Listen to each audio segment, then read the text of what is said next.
amigo. O limite não está onde a gente acha que está, porque o ser humano é um ser já imerso no mundo de ferramentas e, portanto, de extensões, de aumentos, né, de estruturas de Exatamente. aumento. E isso se aplica para outros indivíduos da nossa vida. Exatamente, Felipe. Quando você... Putz, e pior que é exatamente essa sensação que a gente tem quando tá dirigindo o carro, velho. É exatamente a mesma sensação, assim. Quando você já dirige, já tá acostumado com aquilo. Você vai passar será que esse carro passa aqui? Você sabe que o carro passa, porque é como se fosse seu corpo passando ali. Só que aí, agora esse cara bugou ainda mais minha cabeça, porque no carro a gente ainda tá conectado com o carro, né? Tá com a mão no volante, tá sentado no banco, tá usando os pedais. Agora, nesse caso, a gente não tá nem conectado assim, né? Fisicamente com a parada.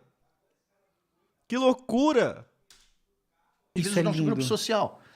Então, quando você olha uma matilha, eu não sei nem se é matilha em português, um pride de leões, os leões têm o hábito, quando são do mesmo grupo, de roçar as cabeças. Eles batem a cabeça, eles se afagam e se lambem, porque esse é o código de irmandade. É como eles reconhecem pelo cheiro, pelo tato, né? Os irmãos que cresceram juntos, os leões que sobreviveram, leoas, né?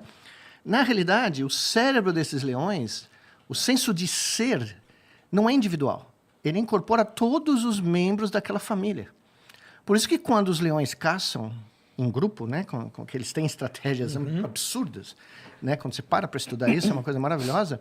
Ninguém fez esse estudo, mas eu estou para fazer, não com leões, mas com outros bichos um pouquinho mais fácil, de registrar o cérebro de todos eles ao mesmo tempo e provar que é um único cérebro.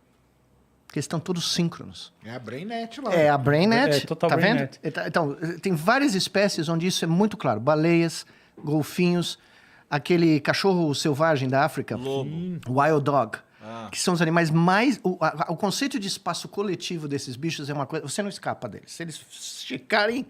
Se uma zebra for o alvo desses caras, eles são pequenininhos, mas eles se aglomeram em dezenas de animais e eles se transformam num predador num sinistro. predador impressionante. Entendi. Tá? Ô, Miguel, uma questão Pô, que legal. muito associada a isso. Então, todos os seus desculpa. pacientes... Desculpa, só terminar. Imagina. Todos os seus parentes, todas as pessoas que você gosta, todas as pessoas que têm relações sociais, elas são parte do seu sentido de ser. Elas fazem parte dessa definição do ser de cada um de nós. Nós não vivemos individualmente. Por mais que a gente... Né, no mundo moderno, a gente fala da individualidade e todo mundo... Infelizmente, a gente esqueceu de como a gente realmente funciona e o vírus mostrou para nós. Porque o vírus é outro organismo coletivo. Uma partícula viral não existe. Não faz sentido nenhum uma partícula viral, né? Ele age no coletivo. Ordem. E olha o que ele aprontou. Né? Olha o que ele aprontou. Isso aí se aplica em formiga, abelha, nessas... Tudo. A BrainNet vem desde os insetos até... Só que os códigos de sincronização são diferentes. Certo. Por exemplo, o smell, né? O cheiro. Até recentemente, na Covid, ninguém dava muita importância para o senso de gosto, de cheiro e tal. As pessoas começaram... Meu Deus, eu tô... Caralho, minha mente explodiu, velho. Nossa, eu tô embasbacado, velho. Começaram a perder ou ter alucinações olfativas por causa da lesão do vírus. É uma coisa impressionante, muda a sua vida.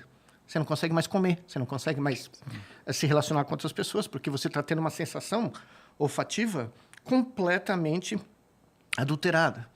Né? E apesar do nosso sistema olfativo ser muito menos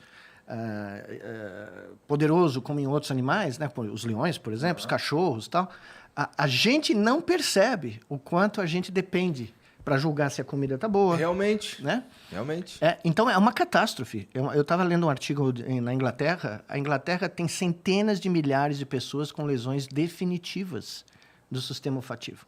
Olfatório, em anosmia que português. nunca mais vai passar. Não, é anosmia irreversível. Tá? Então, isso vai ter repercussões por décadas. Né? Ô, Miguel, uma coisa. Existe essa tradição nas ciências sociais de separar as culturas do arroz das culturas do trigo. Então, a plantação do arroz ela é muito mais intensiva e ela força as sociedades a serem muito mais coletivistas. Então, a gente tem sociedades do sudeste da Ásia que são muito mais coletivistas. Sim. Enquanto as sociedades tipicamente europeias, que plantam trigo, são mais individualistas porque o cultivo é mais simples. Então, assim, você desenvolveu uma maneira de se relacionar e de organizar a produção nos núcleos, nas famílias, que é um pouco diferente. A consequência natural seria assumir que existem diferenças que também vão se expressar do ponto de vista cerebral nessa extensão fenomenológica, que é uma extensão sobre onde está o limite do ser. Como você vê isso daí? Bom, é uma coisa muito interessante, porque eu estou acabando de ler uma série de livros de um historiador que eu não conhecia, até a pandemia, inclusive, o William McNeill, o cara da Universidade de Chicago, que teve o pico da produção dele nos anos 70.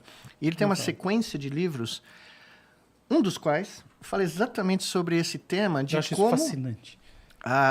Nós só existimos, nós só estamos aqui usando microfones, usando telefone celular, né, essas tecnologias, porque alguém no Neolítico descobriu como fazer agricultura e, num certo momento, na Mesopotâmia, no Egito, na Índia, na China, um excedente de produção deu margem para que alguém coletasse isso, não só para comer, mas para vender, e gerasse uma mais-valia que foi aplicada para quê? Para construir pirâmides, para construir templos e para construir tecnologias que ampliassem esse poder e voltassem lá para aumentar a produção de comida. Ou seja, tudo que nós estamos tocando, usando nesse momento, vem porque os nossos antepassados descobriram, por exemplo, na China, que era o rendimento calórico e o output de produção de arroz era muito maior do que as coisas que eles plantavam antes de descobrir como plantar arroz em alagados.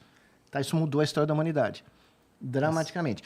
Só que, como você colocou muito bem, diferentes partes do mundo cultivavam diferentes coisas.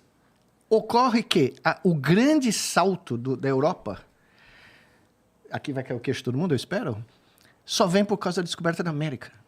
Porque a batata, a mandioca, tudo aquilo que a gente aqui acha, né? Tem um rendimento calórico muito maior do que todas as culturas que existiam na Europa na Idade Média. E como a Europa tinha perdido metade da população para a peste bubônica no século XIV, a conjunção da queda da população e o aparecimento de uma comida altamente calórica permitiu a explosão tecnológica da Europa. Então, o Renascimento, o Iluminismo, a Revolução Tecnológica, a Revolução Industrial... Foi tudo por causa da chegada dos caras. A chegada dos caras aonde? No Patropi. Aqui. Que loucura. Não é sensacional? E muda, portanto... Cara, eu não tô preparado pra esse podcast, velho. Eu não tô preparado, mano. Meu Deus.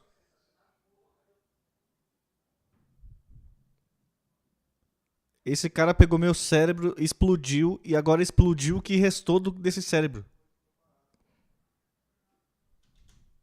Nós subvencionamos o desenvolvimento da civilização ocidental. Então agradeçam a nós aí, povos do mundo. Isso. Quando a gente fala, né, quando a gente ouve discursos que hoje são muito comuns, né, ridicularizando a maneira como os nossos índios vivem da pré-história, né, numa conexão com a natureza muito mais saudável do que a nossa. Muito mais. Esses caras revolucionaram o desenvolvimento europeu. Sim. Porque foi foi o transporte, a exportação das culturas das Américas, o milho, né? Que esses caras, maíz, né? Que eles chamam, mas é o milho. Milho, batata doce, todas essas coisas que a gente conhece, né? Trivialmente, mandioca. Mandioca português. Isso gerou o excedente alimentar, energético e monetário que permitiu a Europa ser quem ela é. E faz todo sentido, porque quando a gente muda a nossa alimentação, ela muda todo o nosso sistema biológico. Tudo. Tudo que é biológico na gente muda quando a gente muda a nossa alimentação. Caralho. Muito legal. Cara. Então você vê que... Nossa, isso vai muito longe. E você vê que existe essa questão da extensão, loucura, o limite desse eu do europeu, voltando para a questão. Me ocorreu uma ideia.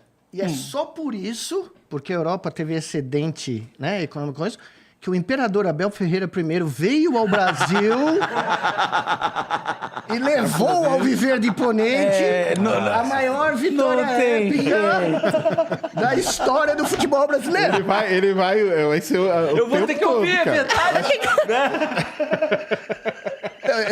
Eu tenho um amigo flamenguista que eu ligo pra ele periodicamente e falo, você já pagou a passagem? Tá. Terminou de pagar a prestação? Porque senão eu ajudo. Seria o maior prazer, né? Cara, é muito louco isso daí. Deixa eu te fazer uma pergunta agora um pouco não tão científica, talvez. Por favor. Cara, o estudo que vocês fazem sobre acho que eu já te perguntei isso antes. Mas assim... Eu já vim aqui várias vezes. Esse lance de